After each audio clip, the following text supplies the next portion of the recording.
is Valerie Yance. I'm the moderator, and we're going to start the webinar.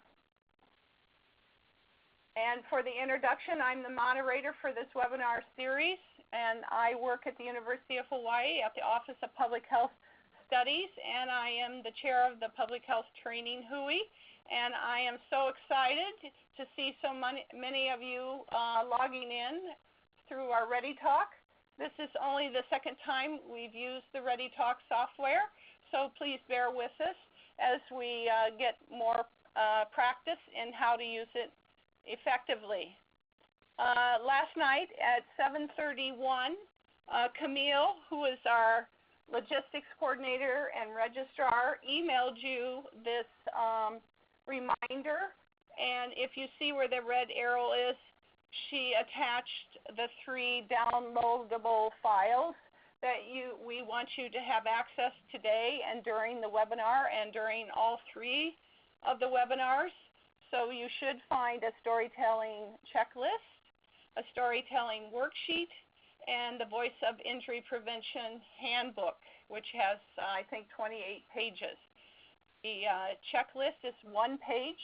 The worksheet is 2 pages. I forgot that there was a checklist at the bottom of the worksheet, but that is an older checklist. So please use just the first page of the worksheet and the separate checklist once we explain, as our speaker, Jay Golden, explains how these tools will be useful for you during this webinar.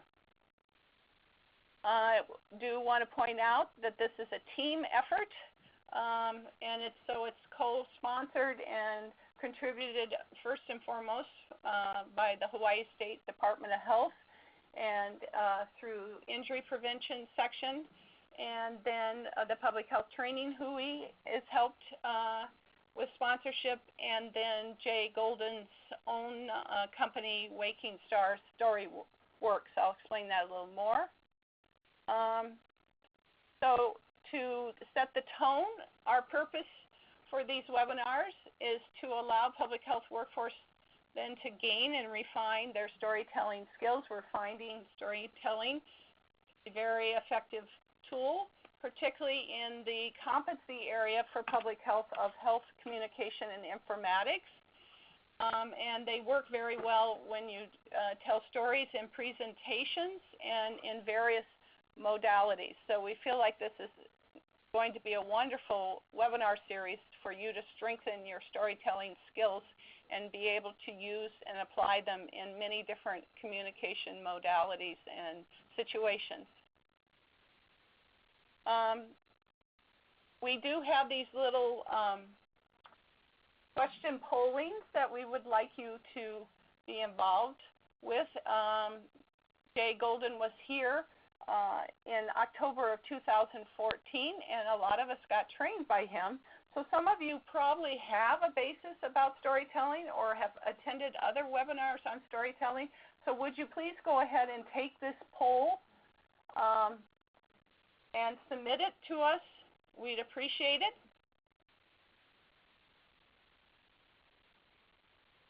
I'm going to give you 30 seconds to check it out.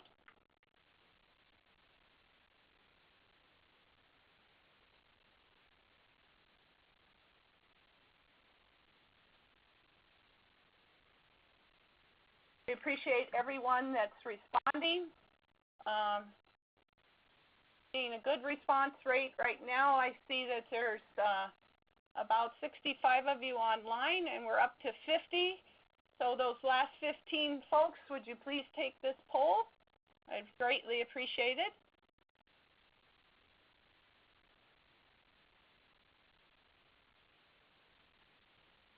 If you're not, I've seen a comment, if you're not finding the materials that were emailed, you have to go back to the evening reply.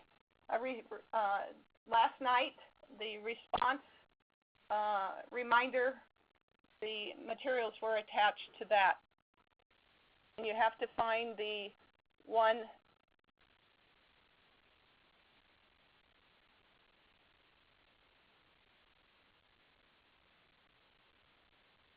that looks like this. You have to find one that has downloadable files right here.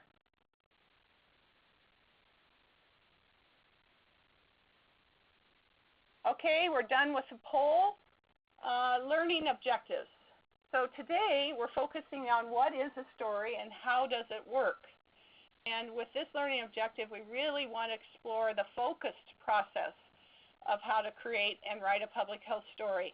So there are wonderful details and approaches that Jay Golden will share with you that will really enrich how to create a wonderful story. We do have webinar 2 next week, and we're really going to go into the aspects of the storytelling journey curve. And then the following week on May 3rd is webinar 3, same time, same day, and we're going to help you together work on refining your public health stories. And we'll go through each of these learning objectives for this particular webinar. So today is the focus process of how you would start to create your public health story. Here is a second polling question. If you could respond to this, I'd appreciate it. Name one type of story that can be used for telling your public health story. Please submit your answers now. You need to just click on one of the radio dials and then click the button Submit. So it shouldn't take you more than a couple seconds to do this. We're still right about 65 participants, and I'm up to 40 of you replying. So with the last 25 of you, please click on one of the radio dial answers that you choose and submit it to us. We'd appreciate it. Give you a couple more minutes.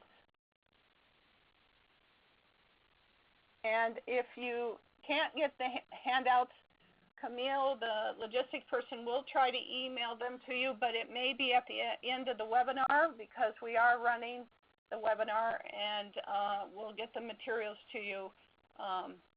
They'll be useful, most useful at the end when you really want to start working on your story. We have a lot of good slides today that will guide you of key components in the handbook and the different aspects. Okay, we're going to close the poll and move on to the next one. Some of the answers there. So just to emphasize this collaboration, and there's the dates again, April 18th, April 26th, and May 3rd from 11 to 12:30 Hawaii Standard Time. So it's the Hawaii State Department of Health Injury Medicine Services, Emergency Medical Services and Injury Prevention System Branch, then the Public Health Training Hui, and Waking Star Storyworks. These are, we've had so much fun working together as a partner to bring what I would consider part 2 of storytelling to Hawaii since October of 2014. There's a third polling question. Could you please click on one radio dial and submit your answers to us? Give you a few minutes. Gone up to about 70 people. And so please reply. I'll give you a few minutes to finish.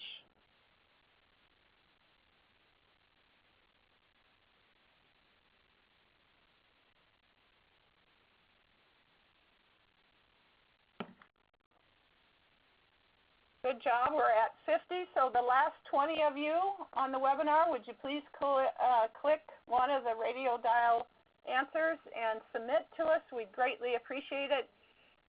We're using this as a little pre-knowledge check, and it will help us adjust the content. And our funders love it, and the partnership that created this loves it. So there's no charge to you as a As an attendee, this is what we would like is your feedback with these polling questions and then the evaluation form that'll pop up at the end of each webinar. Okay, I'm going to close the poll. Thank you for your response. So our focus then, we're really recommending that you attend all 3 webinars so you can create a polished and an impactful public health story. There is the handbook, the worksheet, and the checklist. And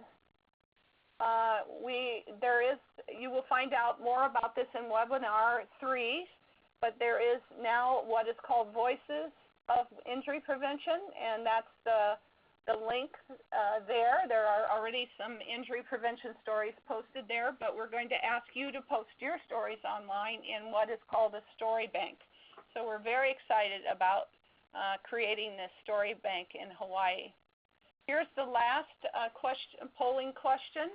Name one element that would be found on the storytelling checklist. Without looking, I'd greatly appreciate it if you would respond clicking one of the radio dial dots and submit it. We got about 15 done, and then we're up to 70 of us, so here we come. So we're at about 40. There's about 30 of you to click a radio dial and submit. This is the last one. We're going to get to the good stuff in just a couple minutes. I appreciate you responding. A few more of you. We're not quite at 60. Anybody else to respond? Going once, going twice? Thank you.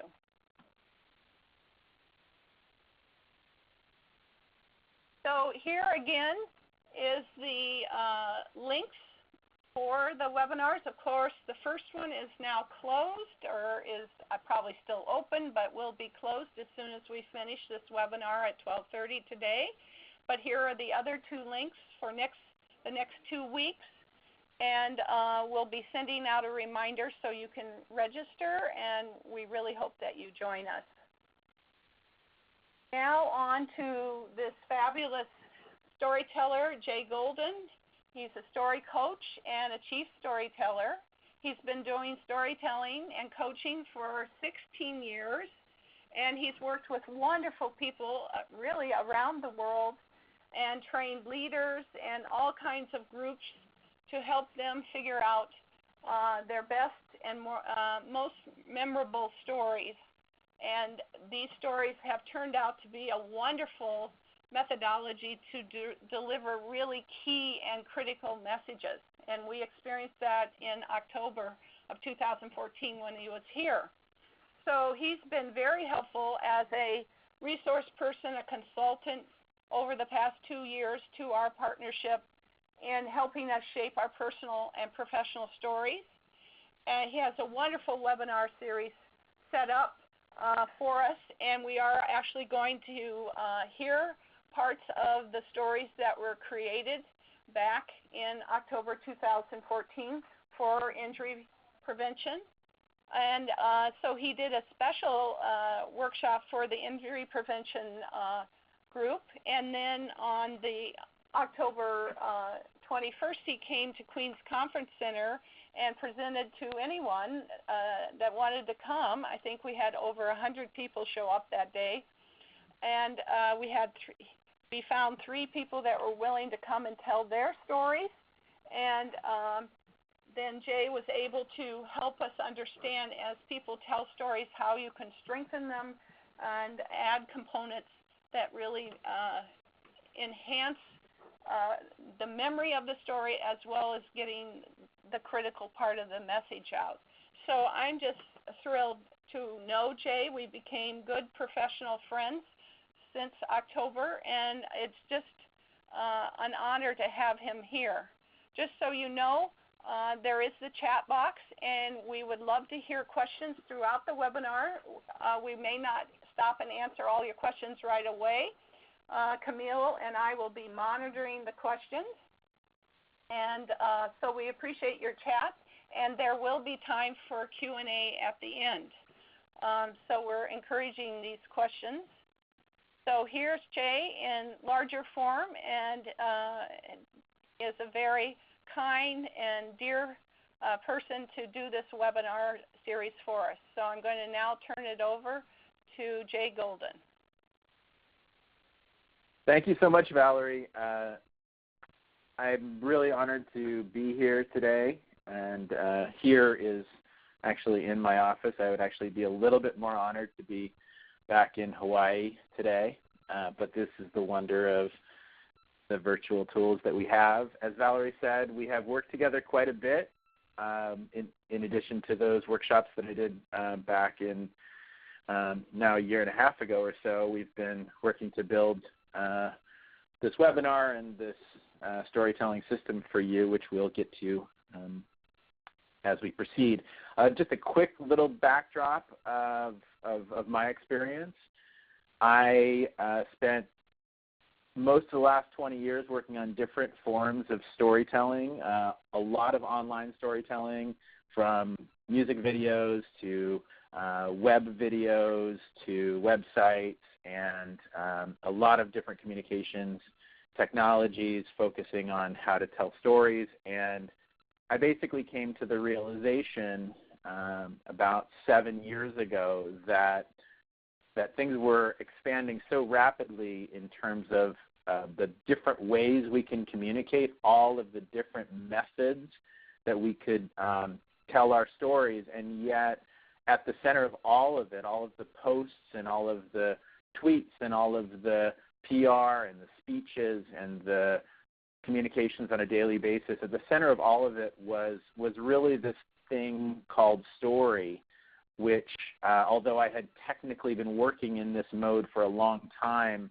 I realized that there was a lot more understanding and a lot more work that could be done to know what a story is and how it works. And so I stopped my digital work back then and focused on the retellable story. That is, the story that when you tell it, someone can tell it tomorrow or the next day, because it has a certain combination of elements that both inspire people and also enable them to hold that story and hold that information in the future. And so that's the foundation of my work. And as Valerie said, I work with people all over the world to help them find their most essential stories. And I love working with public health people. I actually have a fair bit of friends that are in the public health world. And part of the reason I've enjoyed this work in particular is because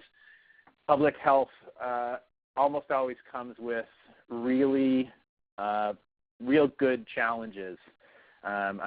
It's not a euphemism. There's real good challenges that make for really good stories. And so the combination of the two words, public and health, two very big words, also bring lots of opportunities for people to clarify what is most important to them and what is most meaningful in their work. And so we're going to get into that as we proceed. So it's about telling your public health story, and we're going to do, as Valerie said, we're going to do three webinars, and the first one is really what is a story and how does it work? So getting into the workings of story. We know there's a lot of conversation about stories. It seems like it's kind of a wave that's happening, and a lot of people saying, I need to tell my story, but what does it really mean? How does it really work? What's the mechanism that has propelled organizations, businesses, leadership, and even cultures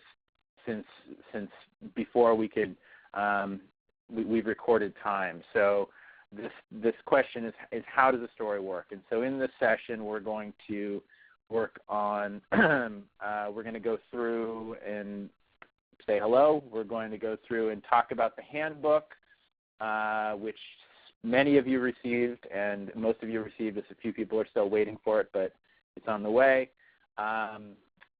And we're going to talk about what a story is. We're going to talk about a framework, the Journey Curve framework, which is something that I've worked on for many years to distill a framework that anyone can use for any story. That's been my goal, to have one framework that people can rely on to know where they're at in a story, when a story is not working, and how to really help and shape their story. So that's the Journey Curve framework, which we're going to get to. How is storytelling relevant to public health, the kinds of stories that we tell, and a storytelling template to help you to tell your public health story, which is, of course, the purpose, the greater purpose of this work. So I'd like to just open with a story. And this is a story about a horse. There was a beautiful, beautiful horse that lived in the north of China, and the man that owned this horse was very well respected in his community. People would come up to him almost on a daily basis from his village, and they would say, "What a gorgeous horse you have. How beautiful it is. You're so lucky. You're so fortunate." And the man would look at them and look out at this gorgeous, tall, strong horse, and he'd say, "Yes, perhaps.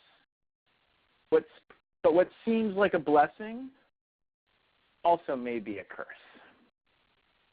And the people looked and thought, what a strange thing to say about a man that's so fortunate. He's talking about curses.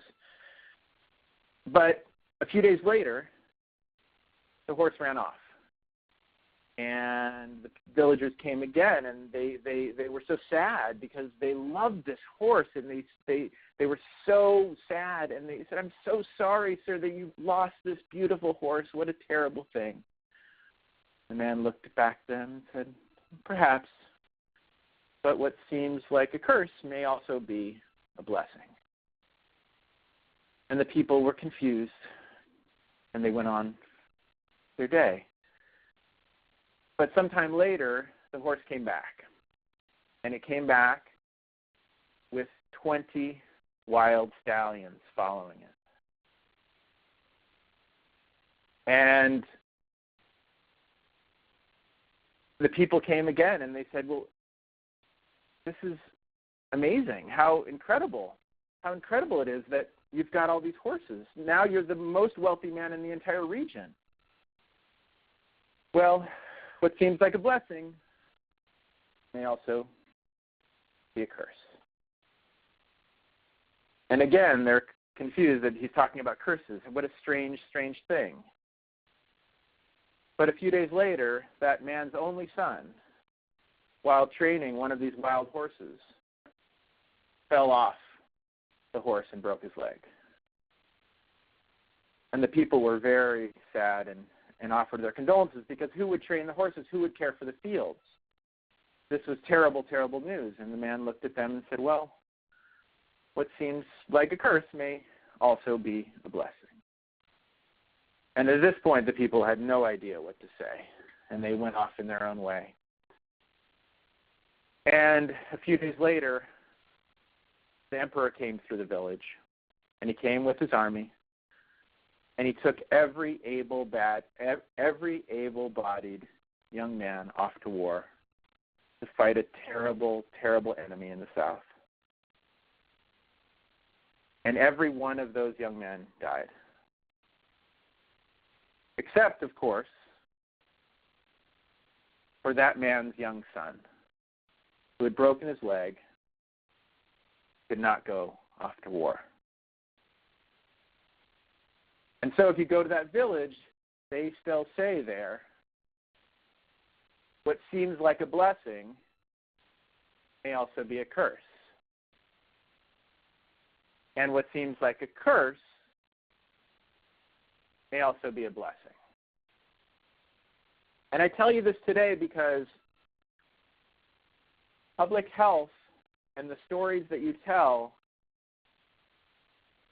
is oftentimes about taking something very difficult, taking a real challenge, taking a curse and transforming it into a blessing.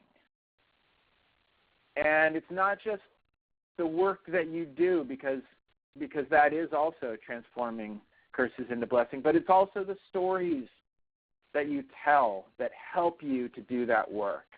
And that's why in this modality, in public health, it is even that much more important to have a handle on the stories that you tell. And so as we get into our webinars here and as we look at the handbook, that's the focus, is to really dive into this key change that occurs, this key shift of transforming these challenging moments, these very difficult things, into very powerful and potent things in a way that people can understand, they can get a hold of, and they can be inspired by. So if you take a look at your handbook, and if you don't have your handbook yet, just kind of bear with us here. We're just going to do a quick high-level overview that the table of contents, we're breaking down what is a story and why to tell stories to support injury prevention, which we're going to explore today, as well as the kinds of stories, how to prepare you to find, shape, and share your story. There's a story template that you'll find on page 16, which we'll also reference. And a story checklist that we're going to talk about today. So I'm kind of going rapid fire through this and just staying on the table of contents. But if you scan through, you'll see there's some the frameworks we're going to discuss today, and some workbooks, some worksheets for you to work on. Now, keep in mind here that my approach is really about the many stories that we tell, because there are so many stories that come up, key insights and bits of information that are so important to share, or experiences of our own or of the organization. And that's part of this process, is to scan across some key stories, and that's why we have in the workbook you'll find some of those questions to help you with that.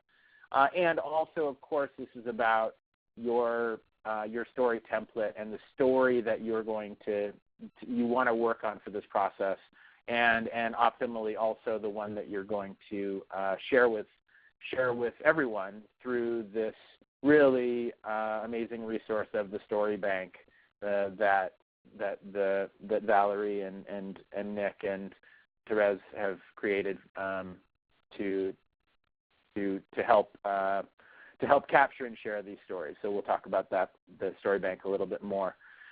Story checklist, bringing your story together, and some troubleshooting and additional resources. So that's the super high level of the handbook, which we'll be referencing. The purpose, from my perspective, is really to take you from this place. It doesn't have to be utter confusion, but curiosity, questioning. How do I get a hold of so much information and so many key challenges and so many audiences and so many possible destinations, and transform it to this, which is being able to tell a story in a grounded and inspired way, which takes you from and takes your audience from that place of questioning into that place of knowledge. And I don't know if I personally look like this when I tell a story, but I like the thumbs up, and I could tip my hat to Nick at Injury Prevention in Hawaii for his cool images on this. So, all right, what is the story? What is a story? What are we talking about when we say a story? Because there are so many different things we reference in the modern day. We say a story is something that occurred. A story is who I am. It's what I do. It's what we do. A story. There's all of these different. A story is a fable that was in the, one of the things that comes up. A story that from the past. What is a story? And we're going to come up with a little bit of a definition, a little bit of a framework to describe what a story is. So a story is not the shortest distance between 2 points. It is not solely the quickest way to explain something. A story is not an explanation. A story is actually a journey. It's a journey from one place to another place, from one way of thinking to another way of thinking, from one perspective to another perspective. That's what we do with the story. And, of course, in that story, there's a twist. There's some change. There's some shift that occurs that makes it memorable, that makes it so the next day you could retell it, that makes it feel connected to your audience. And that's some of the work we're gonna look at. A story is a problem. Danger. There is a problem. There's a problem that's happening.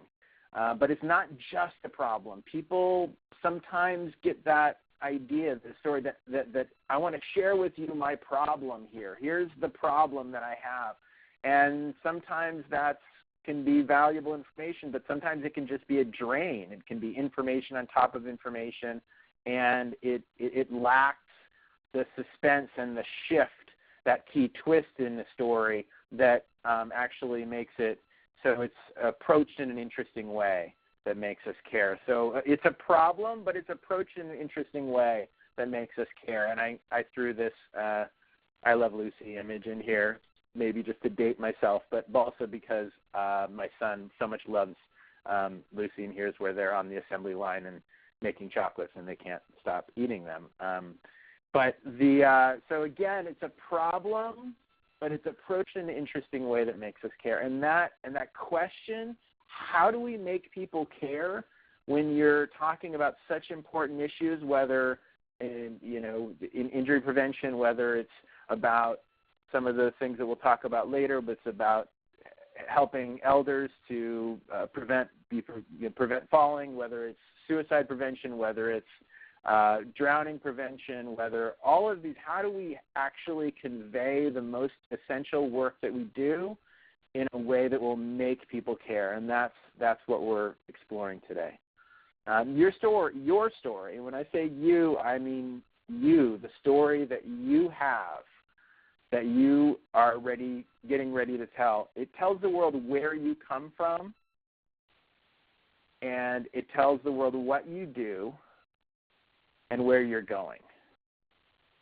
So it's in that it's a journey. It conveys what's most important. And it's not just what. It's actually very important. It's not just what. It's actually the why.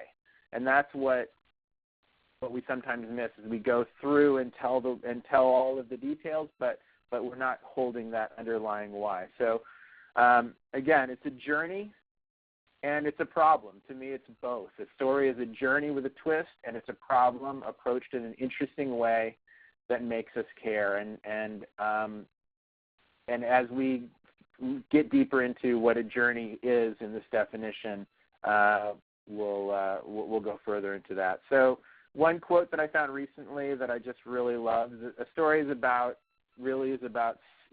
information, but it's about getting information from one mind to the next. And so I'm just going to read this. I sent you a table with a red cloth on it, a cage, a rabbit, and the number 8 in blue ink. You saw them all, especially that blue 8.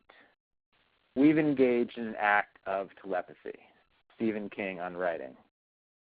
So part of what you do in telling a story is you convey images that are in your head, and through this framing, through this ancient craft of putting together the information in a way that is compelling, in a way that makes us care, that those visuals, those pictures, those images are then become part of their memory. They are in your audience's heads, and that's part of our objective, is to transfer those images. But we can't, as we know, we can't just force the images. We can't just ask them to remember them. We have to use a methodology, and so that's what we're talking about today.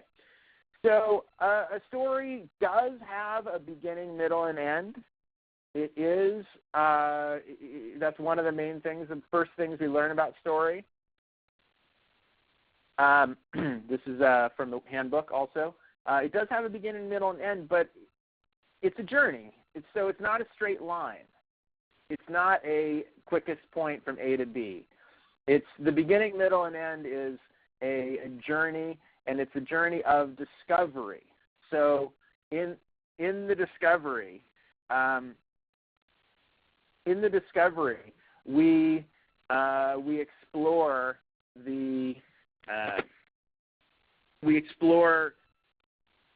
an arc. It goes from the world was like this, and then something happened, and then everything was different. There is a place here where things get difficult. Oh, look at him trying to use my pen. I'm trying to use my pen. Things get difficult here. The world was like this over here, and then something happened, sending us into a journey of discovery. Things get difficult, and over here, things get better. I'm going to talk more about this. But it really comes down to one thing. A story, in the essence, if you remember just one single word. Without this thing, there is no story. Are you annoyed or intrigued? That's kind of the question. That thing is change. So it is a journey, but so often I work with leaders that say, okay, I'm going to tell you a story now, and they tell a story, but there's actually no real change that happens at the end. Or sometimes there's a change, but there's actually no journey. There's no actual great trial or challenge that you go through to find that change. So we're going to come back to change and how change works. But this is the one thing that I want everybody to remember, that if there's no change, there's no story. Story brings change to life, a curse to a blessing. It's a really cool pen I'm using. So, insight to innovation, right? Some idea in itself, an idea is not a story. But once it becomes a change and it becomes an innovation, then we have a story. From a loss, a trial, into a lesson, some insight. This becomes valuable information. So story begins at the beginning. The world was like this, and then something happened, and everything was different. Valerie, you with me here? I am, and you're really on a good roll, Jay. I'm really getting the elements of the journey and the change, and your diagrams are just working well. Everything's going well. Continue, please. Great, thank you. You know, sometimes in the webinar, it's good to know that that it's happening here. Okay, so it begins at the beginning. The world was like this. The world was like this, and then something happened. All right, something happened. We always want something to happen. I know this is basic, but it's important to say, because after that, everything was different. The world was different. I was different. My audience was different. My customers were different. There was some change that occurred in the course of discovery that made it so we had a change. Okay? So this is about the pivots. I want to talk for a second about, we're talking about change, but it's not just one change. A story can be distilled down into 3 changes. So if the world was like this, we start here and the world was in a certain way, and then one day something happened, okay? And then one day something happened. That's the first big pivot, and then one day. Then we go through a series of discovery, things that happen, until finally, down here, this is where things get difficult. We're struggling until finally the change happens. So this is the essence of what we're drawing from, and ever since then, this is what anchors the change. So, and then one day, till finally, and ever since then. Are you annoyed by my pen writing yet. Like, I can't really write words. I can just point, draw circles. Okay, so I want to talk about a 7-step story. This is building on those 3 pivots. The 7-step story is something that's used by Pixar. Actually, Pixar Studios uses this quite a bit, and also it comes from something called the story spine, which is much older than Pixar. It's actually an improv storytelling technique. Once upon a time, every day, and then one day, because of that, until finally, and ever since then. So I started out with those 3 key pivots, and we're expanding out to the 7 steps because they're really useful. And those 3 key pivots are the ones that you absolutely can benefit from remembering. So let's put them all together. This is the journey curve, and the journey curve has these 3 pivots. So the world was like this, once upon a time, every day, and then one day. This is the change. So the world is going like this, da-da-da-da-da-da, uh-oh. Then one day, something happened. And then one day, taking from Star Wars, if I may, and then one day Luke saw this gorgeous woman projected out from a droid. And then one day, a tornado happened, and Dorothy's house was taken up into the air. And then one day, a terrible thing happened, and then one day something very surprising happened, and then one day. If you listen for out in the world, you'll hear in stories, you'll hear and then one day quite frequently. I do. I'm a story geek, but I really hear and then one day, and it makes me happy. Okay, and then one day, because of that, this is cause and effect. This is what takes us on down into our journey of discovery, the challenges that occur once we've had our then one day, until finally. So a key thing about it until finally is that sometimes things can be getting bad, but there's a key moment. This is a moment in time which changes things and sends us into things getting better. So using these, watch me, I can clear all that. Once upon a time, every day, and then one day, because of that, until finally, and ever since then. These are the 3, change to yellow. These are the 3, the deltas are here, the key changes. If you have these 3 changes, you'll have a story. Sometimes you may just have one of those changes. You may just have it and then one day. You may just have it until finally. But if you just have it ever since then, it's not going to be much of a story because it's just sharing the change without sharing the challenge. So I welcome you to contest me on that, but there are exceptions. But I want to just acknowledge that these are the 3 changes that we're playing with here. All right, walking through the journey curve. So just breaking it down a little bit. Pivot number 1, how things were. Okay, once upon a time, the world was like this. Once upon a time, I was very focused on the next innovation of the next innovation of the next innovation.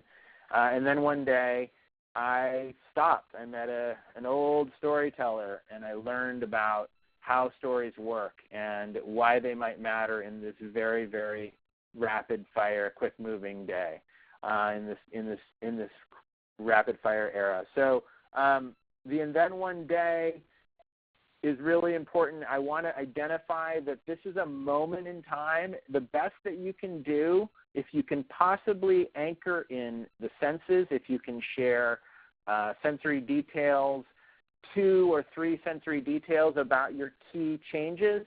So your then one day actually happened in something that I can see and I can feel. So instead of then one day I changed my mind, maybe it's then one day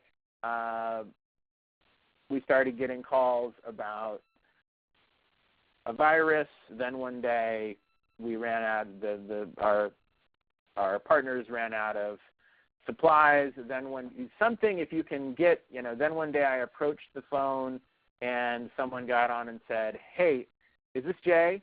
just anything that takes us to a sensory detail, a texture, a sense of color or taste or touch will help anchor these moments in memory, and you will be able to better convey those moments in a way that is memorable. Okay, so this sends us on a journey of discovery. In Joseph Campbell's language, this is the it can be either the call to action, the accepting the call, or the actual receiving the call. But usually it's what sends us on the journey. So it sends us into a new world where different things are going to occur. So the world here and the world here are two different places. All right. Let's see if we can, if there's, as we're going through this, let's see if there's any questions. Do we have any questions from the audience? Just to make sure you guys are awake and engaged and not sending email. I haven't seen any questions yet, Jay, but the thing that I really like about your blue triangles is the words that you choose that can be in anybody's story. And then, of course, the triangle represents the journey and the pivot points that are happening. So as I have tried, and I think other people have tried to write stories, it's good to know that you can stick these in so you know which place you are in the journey of the story. So I appreciate you coming up with these phrases so we can use them within our story. That's what sort of struck me as you were talking about all of these components. Great. Thank you, Valerie. So, yeah, so we'll just questions as they come, but just moving on. So this is how things were, and then we go into discovery, okay? Because of that, this happened, and because of that, this happened. A couple of because of that helped us to go from how things were in that world here to creating the suspense. Suspense releases dopamine and gets us paying attention and more curious. And so as we proceed into this journey of discovery, saying, okay, this happened, some of us may be saying, or some of our audience members may be saying, wait, why are they telling us this, or why are they writing this? There's got to be a reason, and the reason happens here. So when we hit the until finally, we've had enough, either personally or organizationally, we hit enough, or something changed internally or externally, and that's where the shift happens. There's a question from Kathleen. How much setup do you need? How much do you describe the once upon a day part? It's such a good question, and it's very specific depending on the purpose of the story, of course, but in a very general sense, the baseline for me is you want to make sure and show how things were. Okay, so coming back, that's why I say this here. So you may not, of course, ever say once upon a time. You may say about 5 years ago, or I was working hard every day in the lab, or I was studying to become a doctor, or something that just sets us up, because if there's no once upon a time, there's no payoff in the then one day. If you just say, if you don't give us how the world was before, and then you say the then one day, we're not quite oriented on your journey, and that's the purpose of the once upon a time, then one day phrasing. So I'll keep coming back and riffing on that. So we come into discovery until finally. I think until finally might be my favorite part of the story, because that's when enough is enough, where you're fed up, or where the great change happens, and it sends us here. Look at that little leg. Okay, so the until finally also can follow the innermost cave, which is also Joseph Campbell. The innermost cave in Star Wars was, you could say it was when Obi-Wan Kenobi died, for example. There's a death. There's either a physical or spiritual death. There's a challenge there. The innermost cave moment is where you think it's hopeless, where you just don't see how it's going to happen. And maybe you're the only one that believes it's possible. But you have been focusing on this, and you've been dedicated to this cause, and you know that the change is coming. And so so the innermost cave leads us until finally, which shoots us up. And that brings us to our ever since then. At this point, we're not done with the story. We still may have a few things that have happened, of course. There may be a few steps along the way. But this is what the ever since then is what conveys your why in the world, what conveys why you're so dedicated on this very, very particular thing. And with this, and it's the story itself that makes that meaningful, because you could say I work every day on, just taking one example, I work every day on bicycle safety and making sure and minimizing injuries for bicyclists, like the story we're going to share in a minute. And that you might tell us that, but we don't know why, and it's not going to stick with us. We may be inspired, but we're not going to feel connected. And unless we already care about it, we may not care about it. So, all right. So let's. Can we start with Kenneth? Can we start with a projectional vision of the future? You certainly can. You certainly can start with a vision, and we're going to talk about vision in a moment. So let's let's hold that. Our stories don't necessarily need to leave us with a feeling of being let down or hopeless, do they? I'm going to hope that they don't actually leave you with a feeling of being let down or hopeless. This is actually the point of this whole journey curve, and a lot of stories actually end here. They actually end right there. They end in the innermost cave, because especially mission-committed people that have a cause feel that they want to share the difficulty so others understand it. And it's a totally understandable method of thought process that this is so important. I've worked with a lot of environmental groups also, and that's the same challenge. Like, how can you deal with plastics in the ocean? How can you deal with species extinction? How can you deal with, toxicity in rivers, et cetera? But the thing is that we need to have this part, because that's what actually creates the connection. That's what releases the oxytocin in the story to create that connection. We need to have that release. Otherwise, the story just gets stuck in the trial. And so no, and we do want to make sure that we bring our story, not in a fake way, in an authentic way, where we find the trial and we find that transformation. Okay, so we can keep riffing on that as we go. Why tell stories to support injury prevention? Okay, stories are not just about kings and goddesses. We all know that, but I just kind of wanted the Pele excuse. And this is something that I do get a lot. Sometimes I've heard people say, so you're doing storytelling, so like Mary had a little lamb, what kind of storytelling? But of course, the recognition that story is the most ancient mechanism to deliver essential insights in a way that can be captured and remembered, that's bringing something very ancient into a very modern place. So when it comes to injury prevention, stories remind team members why you do this work. They help you raise funds if you can convey to funders why you do this and why it's so important. They remind you also why you do this work, because knowing a lot of people that are very, very dedicated to their causes and to their work, it's valuable to have that fuel and that inspiration that you can remind yourself why this is important and why you work so hard. It also conveys information not just in a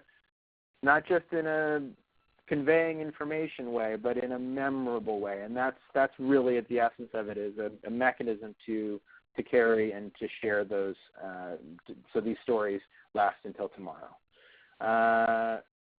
Stories give meaning to your data, so it's not just data, it's actually a way of giving meaning to it, and which is relevant to your audience.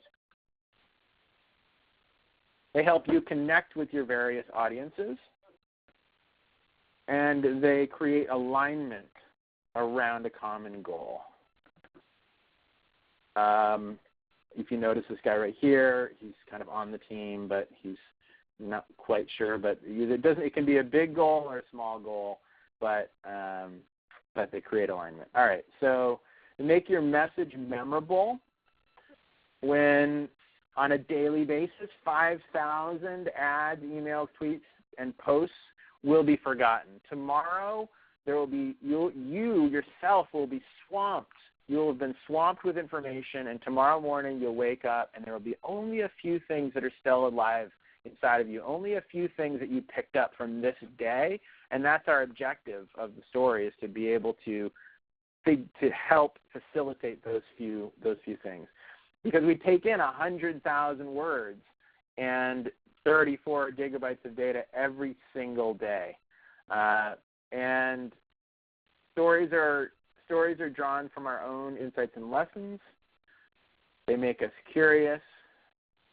There was a study recently on curiosity, because I talk a lot about how suspense is important in the story, how we want to take our audience along and resist that temptation to deliver the end of the story at the beginning, because there's no great benefit to hearing a story if you already know where it's going to go.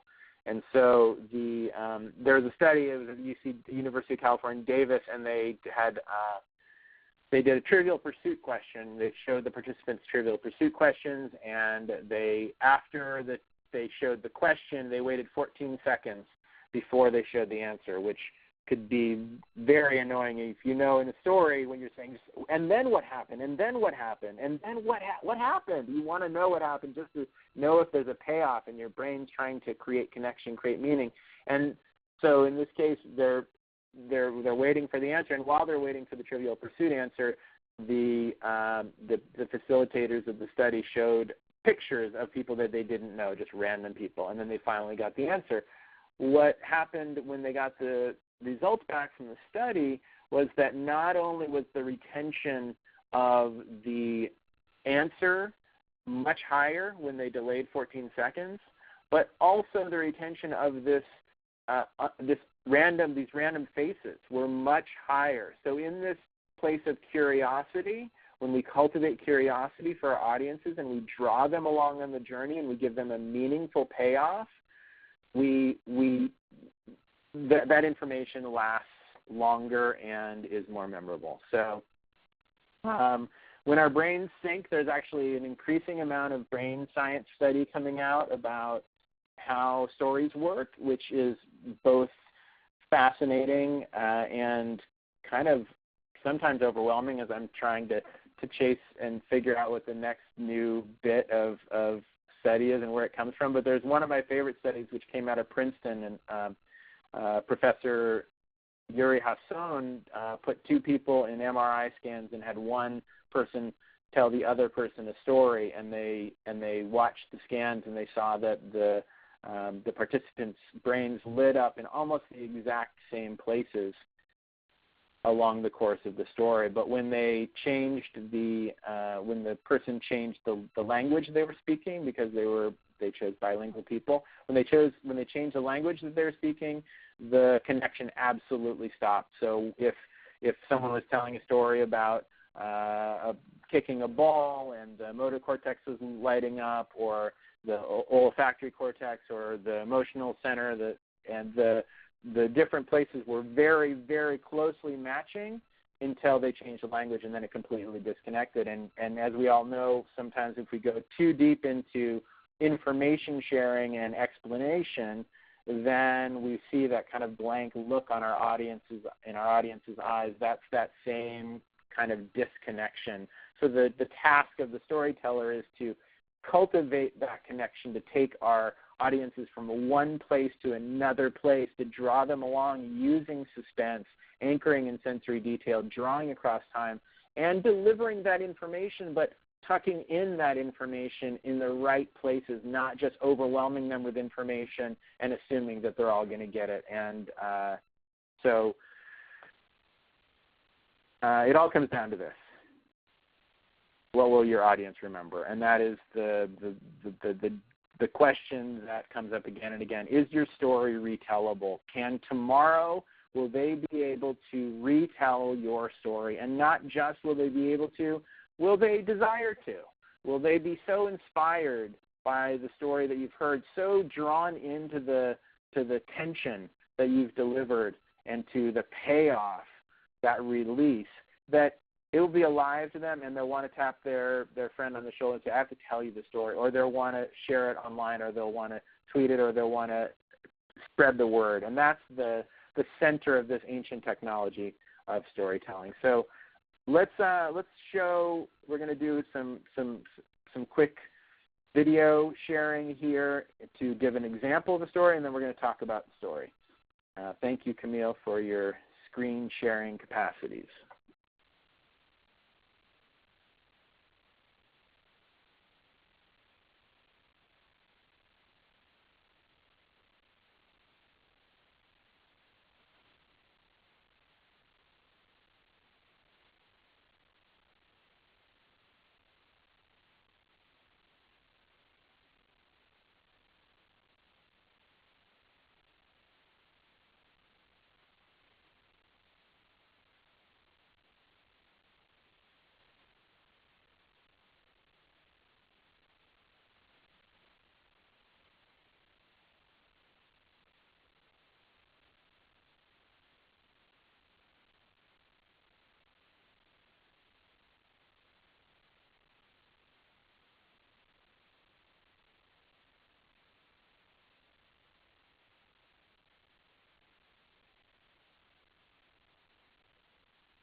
Looks like there might be a sound issue.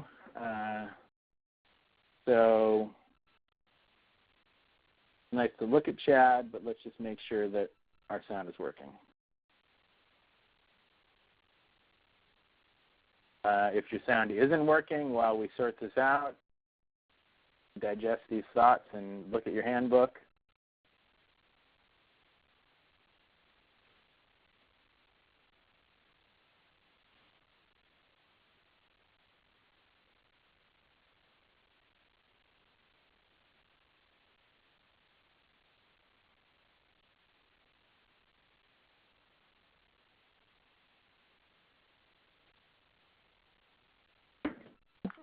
So, Jay, I put in a question since we're waiting. Okay. Could you tell us a little bit about your motivation, why you're in storytelling now? And we'll let Camille try to figure out the sound. Yeah. You've been doing this for such a long time, and I think you just keep having different rounds of, I don't know, tell it. Well, I'm going to take that now question because I live in the San Francisco Bay Area, and where it continues to be the next technology and the next technology innovation, which is an amazing thing to experience. And I've been observing this and participating in it for almost 20 years. But now the reason I'm involved in it now is maybe the same reason everybody showed up to this webinar, which is this thing called story is more important than ever as we're using using our devices, walking on the streets looking at our phones, hearing stories, seeing them, watching news all the time. There's this question of how do we convey our stories, how do we make them last personally, and not just getting to the tools, not just racing to the tools, but focusing on the modality of story. To me, it's never been more important. So that's why I'm involved, and I can talk your ear off on that topic for a little while longer. But are we ready with the video now? Yeah, let's give it one more shot, and then if it doesn't work, we'll keep moving.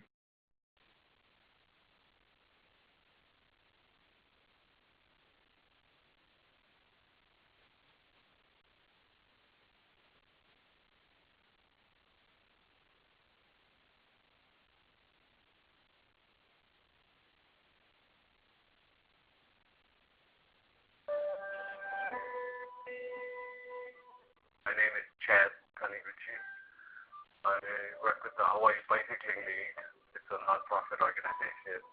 The mission is to get more people to ride bikes for health, recreation, and transportation. Well, about 20 years ago, I was living on Kauai with my family. And one Sunday, we went on an outing. And so it was a peaceful day, dirt road.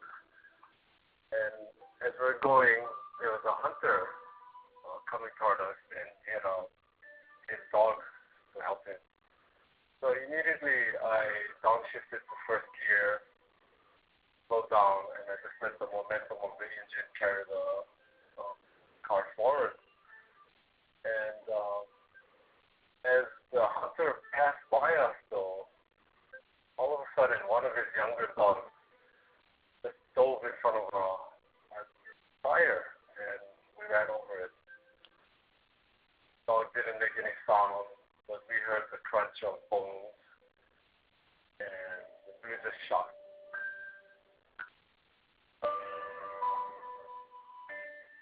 Afterwards, I just thought, why did I do that? Why didn't I just stop? Why didn't I stop earlier so that the dog and the husband could have just passed? It would have taken me 10 seconds to stop. But instead, I thought it was being safe by going slow. But I didn't account for dogs doing something unexpected. In our daily life, sometimes we're late for something, or we're rushing. And that's the whole point, not to put your timetable or your convenience ahead of the safety of other people. Now I work with the Hawaii Bicycling League, and when I'm driving a car, when I see someone walking or biking, I slow down and I get ready to stop. I know from that experience that you never know what somebody might do. Once something happens, it can never be undone. So, hey, what's 5 seconds? What's 10 seconds? Why not let that person go? Why not stop? Take that extra precaution and don't get in a situation where it's going to be with you for a long time.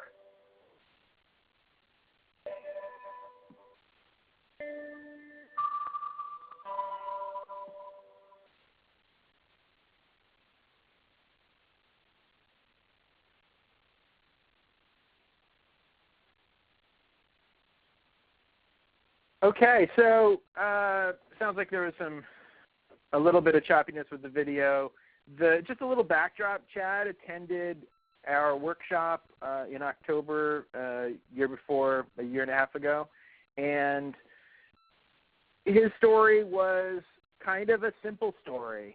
He works in bicycle safety, and the big question that we were asking is, can you get to your own the essence of why you do this work? And the story that he told was pretty simple, that he was driving along a mountain road in Hawaii, and a hunter was walking with his dogs, and Chad slowed down to really barely even pushing on the gas to be respectful, and just at the last minute a little puppy turned from the pack and ran under the tire, and he rode over the puppy. It was actually kind of a difficult story to hear. It's also that a little bit of a so at any rate, it really stuck out for me, and that's partially why we asked him to video this, which is going to be available on the Story Bank there's several stories that are available on the Story Bank when you get there. But the point of it, the thing that was really memorable for me, and I always put the litmus test for me is, what do I remember tomorrow? So the thing that I really remember the story, and the big part of it was the surprise. There was that surprise. He was just doing this, being safe and driving along, and then this puppy goes in, and then actually the crack that he heard, which was really sad to me, the crack that he heard when he rode over it, which we don't necessarily always have to be so precise in some of these hard things. Of course, that's a judgment call. But if you look at that as kind of the until finally, what changed for him is that he realized the difference between slowing down to 5 miles an hour or even 4 and actually stopping. And so as a bicycle person who's dedicated to bicycle safety, this is a key story, because there is, and that's where you get to the message, which we're going to be talking about as we proceed. But the message for me, the takeaway for me is there's a difference between going at 5 miles an hour and actually stopping. And I actually think about that story often, and it influences how I drive. So that's the essence of the story, and I think Chad did a great job of just illuminating a simple moment. And in that case, the then one day was driving along the mountain road, and because of that, he slows down because of seeing the hunter and the dogs. He slows down further because of that. A dog slips off until finally crunch. And ever since then, I know the difference between 5 miles an hour and 0, 5 miles an hour and stop. And so that's the essence of that story, and appreciate Chad for sharing that. So let's keep moving, because we're gonna just gonna kind of zip through. Oh yeah, here I've mapped out the journey curve. I always thought I was careful. I rode my bike and followed the rules, and then one day I drove by the hunter. Because of that, I slowed down. This is puppy went astray. I heard that sound, changed me. There was a change. That change is oftentimes an internal change that's reflected in an external way, and that external way is I always come to a full stop. So an internal change that's reflected in an external way. So just talking about contrast for a second, I used to think I was being safe, and the contrast between then and now I know I'm being safe. So again, we're talking about contrast, and we're talking about change. Kinds of stories. Origin stories that connect us to your beginnings. There may be all kinds of different origin stories you have. You may have an origin story, personal origin story, that you always knew you wanted to do this since you were 7 years old. Some people do. I love those stories. Not everyone does. I don't exactly have one of those stories. Origin stories can also be the beginning of your career. Origin stories can also be stories from your organization, why your organization or department was founded, why your project began. And origin stories are very rich because they not only connect us to the beginnings, but they also connect us to why things are as they are. And they save us a lot of energy in explaining sometimes, because we can leverage some of these early changes and the early metaphors. This is Queen's Hospital, which I know is in Honolulu, which is a part of the Hui lore. So that's why we should Queen's Hospital. Impact stories. Tell us what you do today. So impact stories show impact. They show what change looks like on a day-to-day basis. Okay, so when you're all still, the impact, the journey curve is very relevant, but the impact stories, this is Doctors Without Borders having a meeting. So a lot of the stories that you have probably are impact stories. They're very valuable to help get funding, to show that that you're delivering on your promise, to convey to press and media and partners the value of the work that you're doing, as well as conveying to your team on a day-to-day basis. When I'm working with organizations, I try to get people to share stories every week, and to share to draw, whether they're impact stories or origin stories, but impact stories convey the changes that happen on a daily basis. Vision stories tell us where you're going. So the earlier question about vision, can you start with a vision? You certainly can start with a vision. When we're talking about a story, it just comes down to the journey. So if you begin with, I always wanted the world to be like this, then we still want to go on a journey to to see how you did it, and even see where you came up wrong and where you made mistakes, because that's what creates connection also. So vision story is the cultivation. I have a dream, the cultivation of what the future looks like so we know where we're going. And so going back to the journey curve, if your ever since then I've been working towards a vision. It doesn't have to be that your story doesn't have to end with your vision happening. Of course, it's an aspiration. So we can talk more about that later. But that's the three kinds of stories: origin, impact, and vision. So I want to go back to your storytelling template on page 16, which reveals those 7 points of a story, holding the journey curve and those 3 pivots, as well as the other pieces. So just the point. So this is on page 16 that I'm referencing, but you also have received the storytelling template in a separate file, and or at least a storytelling worksheet. So you want to just go through this storytelling template as you're going through and getting ready to tell your story. Many of you probably already have a pretty good inkling of what that story is or what that moment is, but going through and finding that once upon a time, how was the world before? What did it look like? How did you see the world, or how did others see it? Every day the world was like this. This is something that anchors us in how the world was. Every day I walked up the mountain, and every day I passed the same house, and then one day brings us to the first pivot, of course, that first change. Maybe it was a lunch meeting, a phone call, a particular incident. This is where the problem emerges, the twist that sends us in a different direction. So then one day, because of that, something happened, and because of that, something else happened, until finally we hit that place. It doesn't have to be the dramatic innermost cave. Sometimes it's just until finally I was sick of it, or until finally funding ran out, or until finally funding appeared, or until finally winter came or summer came, and the situation was different. So until finally, and ever since then. So the world is different now in some way, either inside or outside, and change has happened. And ever since then, I work towards this. Ever since then, we've been doing things differently. We work every day to do this.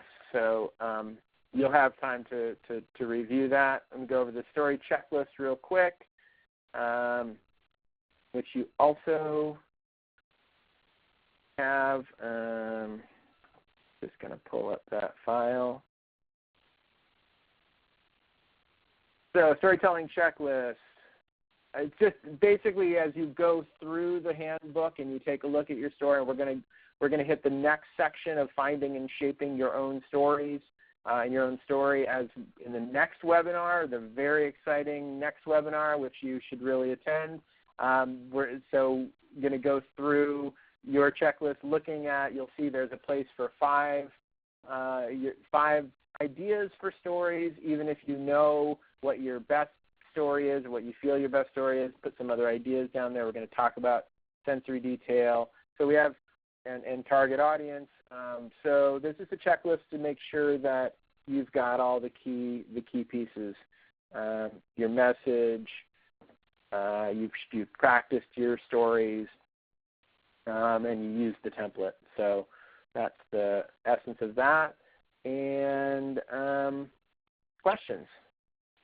Any questions going on or thoughts? Or we got 5 minutes for questions. I appreciate everybody sticking with us. Looks like we had very little attrition throughout, and even though everybody's very busy, I hope that this first webinar has been helpful. And of course, we are referencing the handbook, and the purpose of it is to support you in finding your story, your key retellable story for public health, and working with you to shape that. I just want to see. Okay. When is the next webinar? And what is our homework? So, okay. So when is the next webinar? Valerie, you want to tune in? Yep, I'm here. And just so everybody, I'm just going to move ahead 3 slides because that's what's on docket. So Camille will email everybody afterwards that attended this webinar. We'll email this out to you. The links are there. If you have the original email with the flyer, we put all 3 links. So you should be able to register with ease, and we'll make sure you get it. But the next one is same time, same day next week. These are on Tuesday, starting at 11 to 12:30 on April 26th, and the third and final one is on May 3rd. And, great, thank you. We're taking questions, so keep typing in. If you have some questions, I'll just, while you're typing your questions, I do see there is one. Just let me say these automatic things because we're about 3 minutes out. As soon as you leave this section of the conference, a automatic screen will come up, and it has an evaluation form. And we would be so happy and be happy to give you this gold star if you would fill it out, because the Department of Health is funding this through CDC money, and they love the summary of the evaluation. So this is how you pay us back for not making any charges to you. Would you please fill out the evaluation form? And the neat thing, down after you click a few boxes, if you like the webinar and the trainer, there is a section to write your take-home message. It's the first open-ended question. We'd love for you to type in some of your take-home messages so we see how it resonates with you. So I just wanted to be sure those 2 slides have done. So there are some more questions now for you, Jay. I'm going to give it back to you before we run out of time.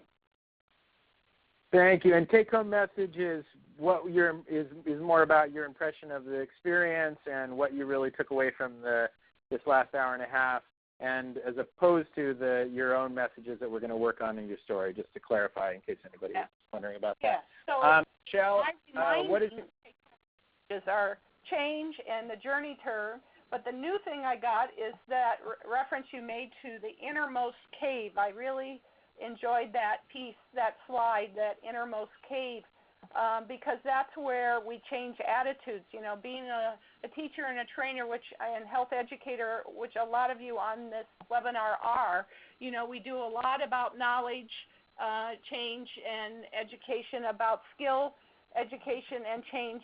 But to get to that attitude, that emotional component, I think the story can hit a home run so easily. So I love that innermost cave. That would be my take-home message. Other questions? Do you see them, awesome. Jay? Yeah, I can see them. That's great, Valerie. I'm glad you like the innermost cave. I'm a fan too. I agree. That's where change happens. I just want to make sure that we're not going to get cut off because I think we have like 30 seconds. So Michelle's question: will there be an opportunity to share and receive? Yes. And receive critique. Yes, I'm going to put a call out for people that want to actually participate live in our last session. So yes, that question, answer to that, we'll have more on that. Your workbook used for non-public health stories. Definitely. This framework is something that I've been working on that I use for businesses, for environmental nonprofits, for all kinds of different leaders. You know, just keep all the pieces that are specific to public health in mind. You keep a collection. I definitely keep a collection. I actually have a story box where I keep my key stories, and I constantly am refreshing them, and I'll talk more about that in the next session. The last piece, didn't want to skip over the homework. The homework is take your template or your story worksheet and give a best run based on the journey curve. Give your best run at your best shot of your story. And go work on the workbook. You may try to fill out as many pieces as you can, but your real basic homework is give a run at your story, and we're gonna come back to to workshops and next phases and take more questions and even be more interactive as we go. So it's going to be more interactive. I'm going to be hearing more from where you guys are and where you're at with your stories and what challenges you're facing, and I really look forward to those kinds of discussions. So thanks, everybody, and look forward to seeing you next week, or not seeing you next week, but speaking to you and reading your text and knowing you're there. Thanks a lot. Bye.